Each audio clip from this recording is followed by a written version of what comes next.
Hello, and welcome back to Satisfactory. This episode I've been looking forward to for such a long time. It's time for us to finally begin to dive into advanced steel production. You can see that my to-do list is already growing on the side. I have a factory all ready for this, but we got to get advanced steel production, which will get us an miner Mark II, encased industrial beams, stators, motors, and automated wiring. Let's get our parts all the way in there and send it off. Hello, Ada. Cut you out a little bit last episode, but The Miner Mark II allows extraction of resources from nature to fix it at twice the speed of the Mark I model. I like that. Miners can be directly upgraded to Mark II without removing the Mark I model, just like conveyor belts and other upgradable infrastructure. Unfortunately, setting up the production of advanced steel parts and project part number 3, automated wiring, will not be as easy. Oh yeah, Every moment you delay reduces the chances of saving humanity.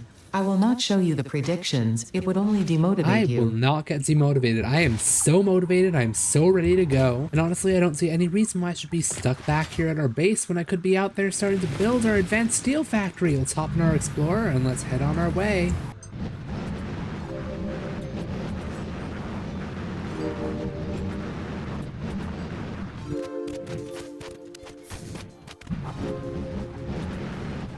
And we're at our steel factory. Drove our Explorer into a somewhat safe spot, and we're ready to go and start building up our advanced steel plans. It's going to be a huge expansion on what we've already got going on over here.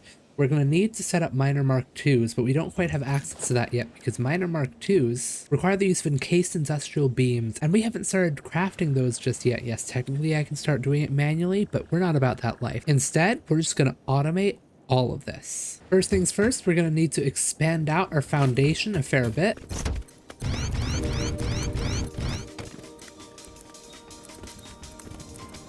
With the foundation expanded, our first priority is going to be getting those encased industrial beams, which we craft inside an assembler.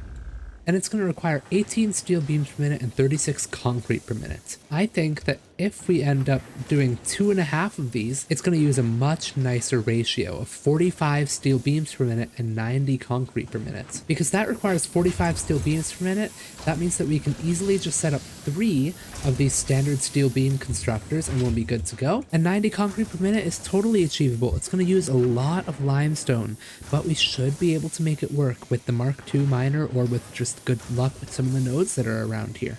First, let's expand our beams. If we expand our beams with the third constructor right over there, and then we make sure that all 3 of these are set to 100%, then we should theoretically be getting out just enough steel beams over here for us to start crafting encased beams.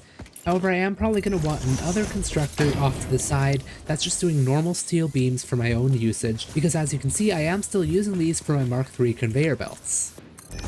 My next priority that's going to require steel is going to be to craft stators, which are also crafted in an assembler and require 15 steel pipe per minute and 40 wire per minute. In this case, this is crafting pretty slow, but 15 steel pipe is already a fairly nice ratio.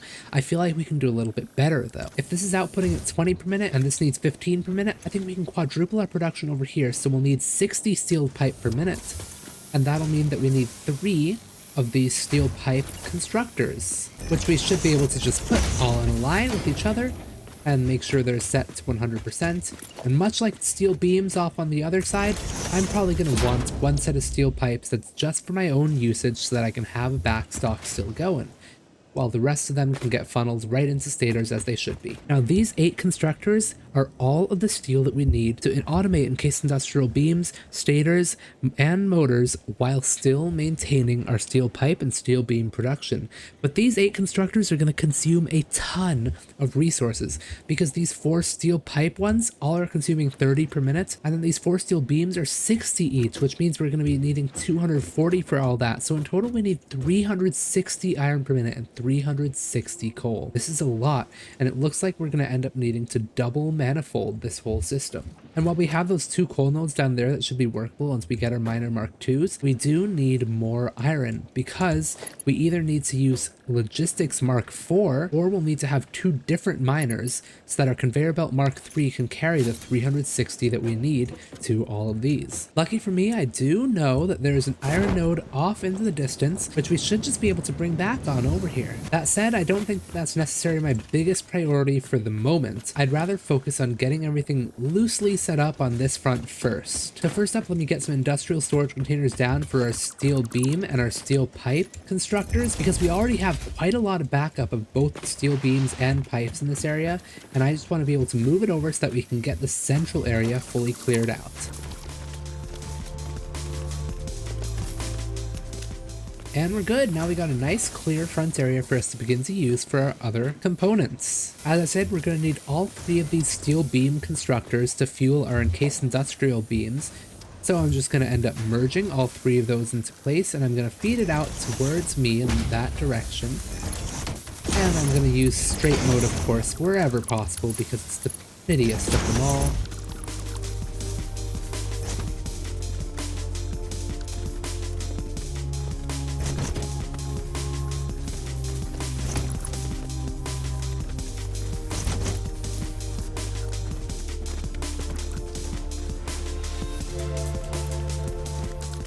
And there we go, we got the steel beams all set up to go into our encased industrial beams.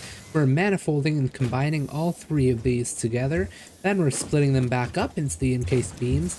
Note that they are going into two opposite sides, because this leaves us a gap in the middle where we can use a conveyor lift to lift in our concrete from above or below the factory, that it's a nice clean look. Then coming out the back, they're both being merged up into one singular storage container for all of our encased industrial beams. Very nice. Next up is going to be producing the stators, where we're going to be doing it at 4 times speed, but I really have the space here to make it aesthetically pretty just for 3 of these, which I think is totally fine.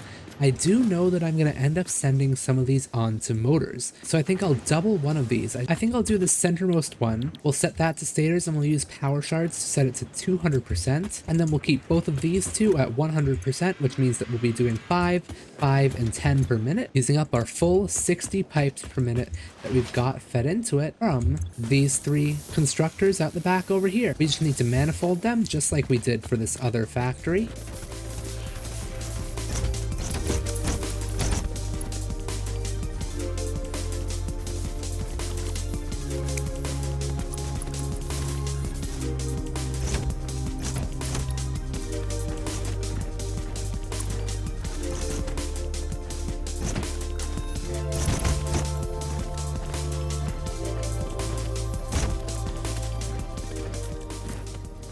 Alright, it's nighttime now, but we got ourselves our motor assembler also set up. This is just going to be a single assembler doing 5 motors per minute, which is going to take in 10 of our stators, which is why we have this one overclocked to do double, perfectly 10 per minute, feeding right into there nice and clean.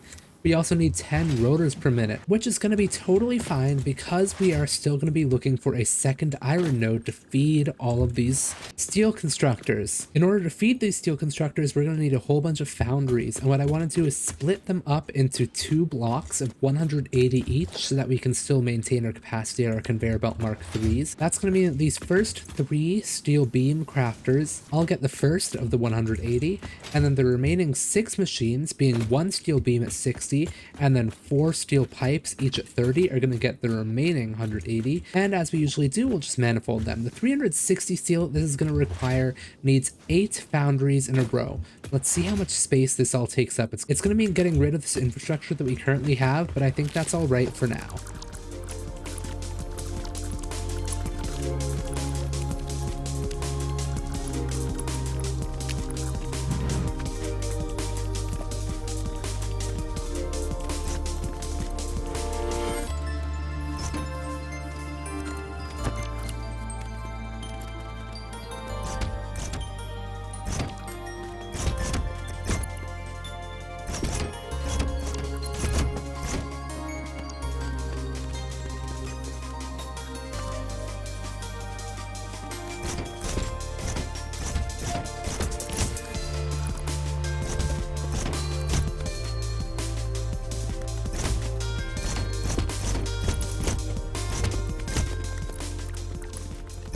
Alright, we got ourselves our foundry set up.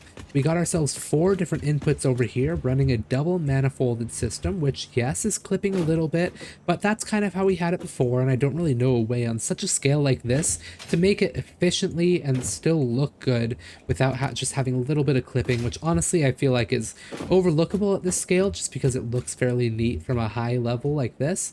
So I think this is all right for now, but we got our 4 inputs over here, 2 for iron, 2 for coal, and we need each of these inputs to be getting 180 per minute. Down on this end, we have our 2 Mark 1 miners on normal nodes, which means that I just overclocked them using power shards so that they're running at 90 per minute rather than 60 per minute. And then both of them are merging right into the same conveyor lift that we've got over here. And then we just need to feed it on into one of these, which we can do just using a default belt, just like that.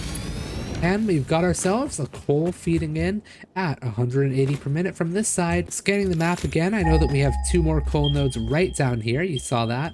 And we're going to feed these on in right to this other side over here so that it's nice and equal. We're going to give them the same treatment. We'll put 2 miner Mark 1s down there, and we'll belt out of them with a conveyor belt Mark 3 with a splitter facing the second miner. We'll of course have to make sure they're ready to be hooked up to power, and then we want to have a lift that brings it to right up here, just like this. Face it towards me,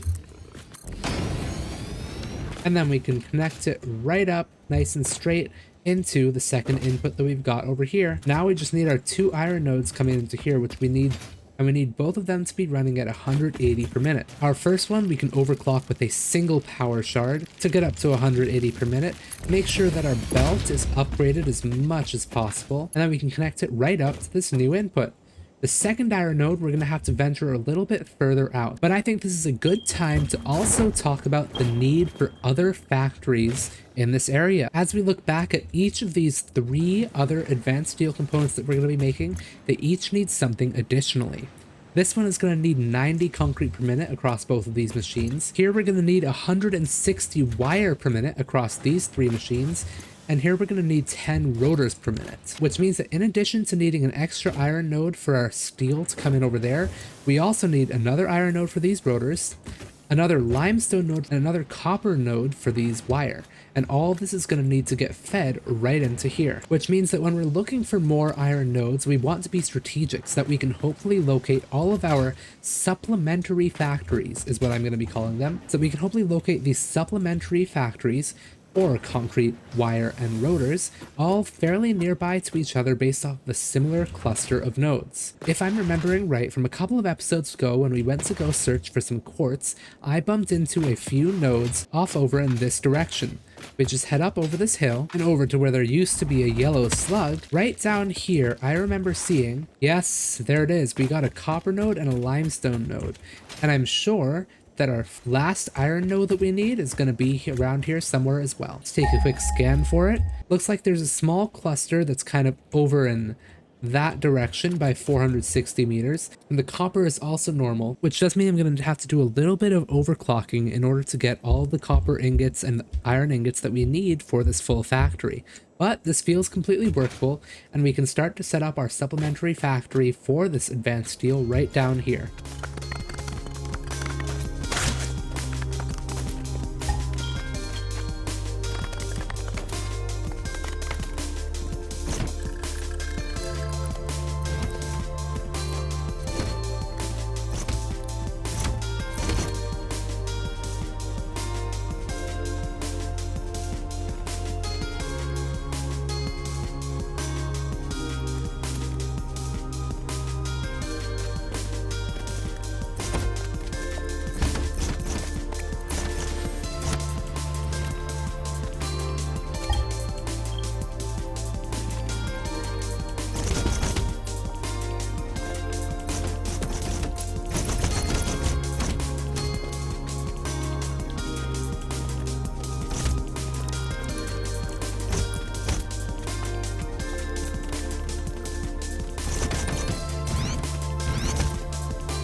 All right, we're back. I ended up locking in a little bit too much there and just going right for it and building this entire supplementary factory all on this one platform. Honestly, it's looking really nice and contained. It's so neat and orderly despite everything. What we've got coming out here, we got our concrete, then we got our wires, and then the rotors. And everything is ready to be fed once it's hooked up with power. Walking through these in order, first off, we got the 90 concrete that we needed. So I have this limestone set to 225%, making us 270 per minute. That 270 is then being fed into 6 of these constructors, which are each doing 15 per minute. If we open up our search menu, we can do this math. 15 times 6 gives us the 90 concrete that we need, and if we're feeding it with 45 each, it means that we need 270 concrete limestone coming in, which is how we got this. Next up, we got our iron coming in. To make this work, we have 4 smelters, which is going to be taking just under 120 per minute. It's going to be 112.5 to be exact, and we have all of that feeding into iron rod constructors, which are then manifolded. Once we get above 4 constructors, because we get 15, 30, 45, and then 60, I have a splitter, which is effectively like a mini manifold, so it's going to need this to fill up before it follows on and distributes evenly. But this will feed into our rotors assembler, which is going to be doing 10 per minute, requiring 50 iron rods, which is why we have this splitter placed exactly where it is. Once we're over 50, at this point we'll be at 60, then it'll split off and start to head into there. The rest of these iron rods will be fed into our screws. Our screws are then collecting all in a line over here and feeding right in at 250 per minute. This last one is set to 10 per minute, while everything else is set to normal at 6 normal per minute. At 40 is 240, plus the 10 gives us 250.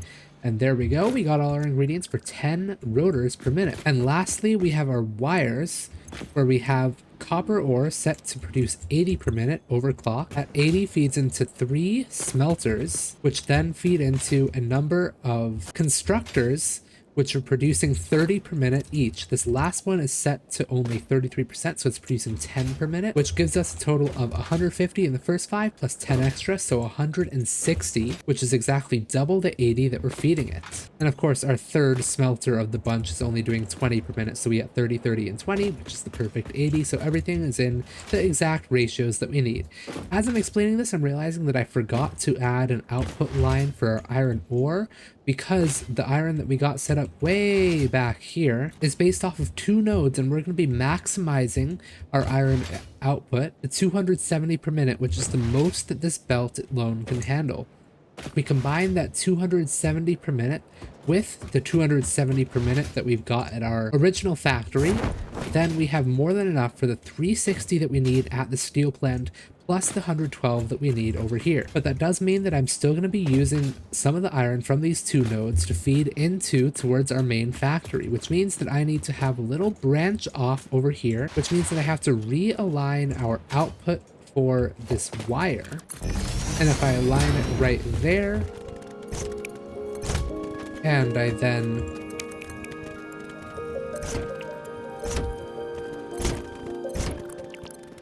continue to bring this belt back, it means that hopefully I should be able to line a splitter right up with us over here, bring it down to face me, and feed this right in. Then now we should have another mini manifold up here. It's not a proper splitter because it isn't being split evenly. We have a mini manifold where we're going to get a lot of fuel being fed right into this rotor plant, and then the remainder of the iron is going to come out here. And now we should have 4 belts that we can carry up and back to our factory with a little bit of a walkway in the middle. Let's drag all these belts back. Time lapse time. I'll see you when we're back at the factory.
So I've made a little bit of a conveyor belt monstrosity, but it's okay. It's okay. Because everything is working. I was almost going to say neat and orderly, but it's definitely not neat and orderly. I am using poles. I am using stackable conveyor poles. Give me a little bit of a pass for that. Oh, maybe. Oh, who am I kidding? This is terrible. What have I done? Oh, I'm going to need to neaten this up a little bit. And by a little bit, I definitely mean a lot. But hey, once you get past this connection mess, it's okay. Just, I mean, don't look at this part. Don't look at this part. This part you can ignore. It's okay. Don't look, don't look, don't look, don't look, don't look. Hey, we're back to it being nice and neat and orderly. No problems here whatsoever. Yeah, that's something that we're probably going to want to figure out at some point. But hey, I'm back here because we need to start connecting these things up to power. Right now, none of this is hooked up, so I'm just going to start to get a couple of power lines down, and I have no cable. That's a great start. Where did all my cable go? What did I do with it? Well, I guess I'm taking an explorer trip back home for a moment. And I'm back with a whole lot of cable, and it's time to just connect up the power to all these different things.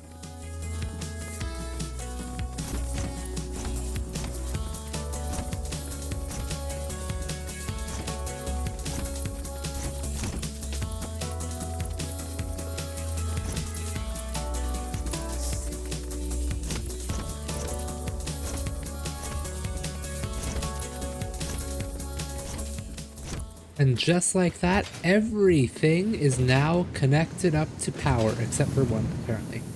What's wrong with you? What is wrong with you? You are an illegal power pole or what? There we go. Now, everything is hooked up to power, and we should be on our way to, again, producing some steel. Love to see it. I used up a whole lot of steel beams in this process. We used to have multiple rows, and I had back stock in my inventory. But now we're down to just a couple of rows, and Oof. But it's good to see things are finally starting to flow in. Oh, the first products are rolling in. There's some concrete, just like we like to see it. And there's some wire. Very nice. Does this mean that we're gonna start to see some iron ore coming in soon?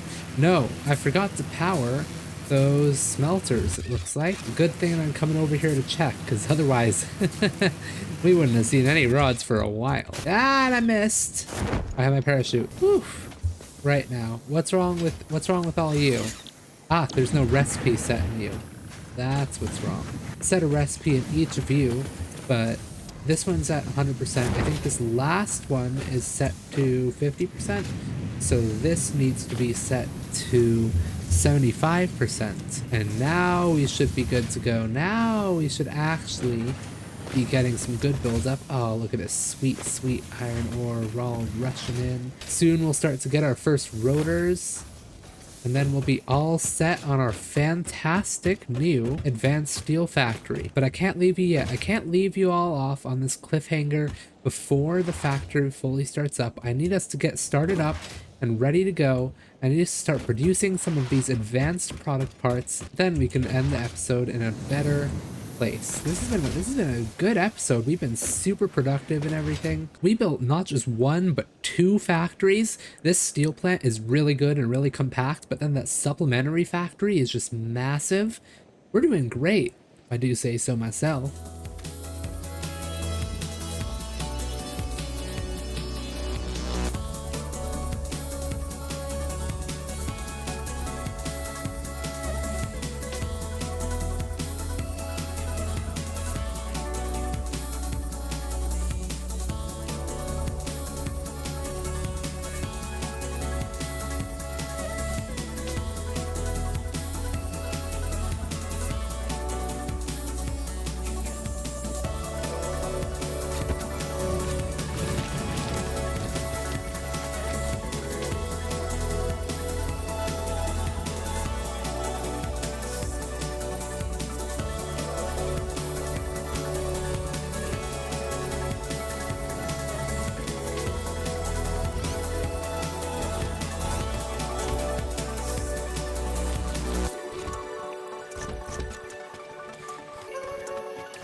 And we're back, and we've arrived at the end of the episode. As you saw in a little bit of that time lapse, I ended up neatening up some of these belts that we had before.